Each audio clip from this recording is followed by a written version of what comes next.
સુરતમાં કેન્દ્રીય જળશક્તિ મંત્રી અને ભારતીય જનતા પાર્ટીના પ્રદેશ અધ્યક્ષ તથા સુરત નવસારીના સાંસદ શ્રી સી.આર. પાટીલે હાલમાં જ પૂર્ણ થયેલા સાંસદના ચોમાસુ સત્ર અંગેની માહિતી આપી હતી.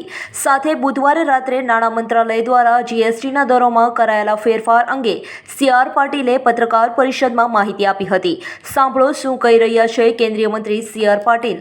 ભારત એક જ બજારમાં જોડાયું, રાજ્ય વચ્ચેનો વેપાર સરળ બન્યો અને અનેક પ્રકારના જે અલગ અલગ ટેક્સ હતા એ પણ ખતમ કરવામાં આવ્યા.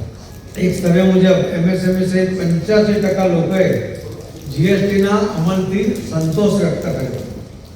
મુખ્ય સિદ્ધિ જે હતી કે ટેક્સની રચના સરળ બની, ઉદ્યોગો સ્પર્ધાત્મક બન્યા અને સમગ્ર દેશમાં એક સરખો કર એ લાગુ કરવામાં આવ્યો.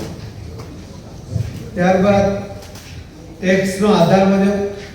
2017માં 66.5 લાખ રજીસ્ટર કરદાતાઓ હતા અને 2025માં વધીને 1.51 કરોડ એટલે કે લગભગ 85 લાખ જેટલા, 66 હતા ને બીજા 85 લાખ એટલે 1.51 કરોડ જેટલા આ કરદાતાઓ જીએસટીના દાયરામાં આવ્યા અને એના કારણે લોકોને સરળતા તો થઈ, સરકારને પણ એના કારણે એક આવક પણ વધી.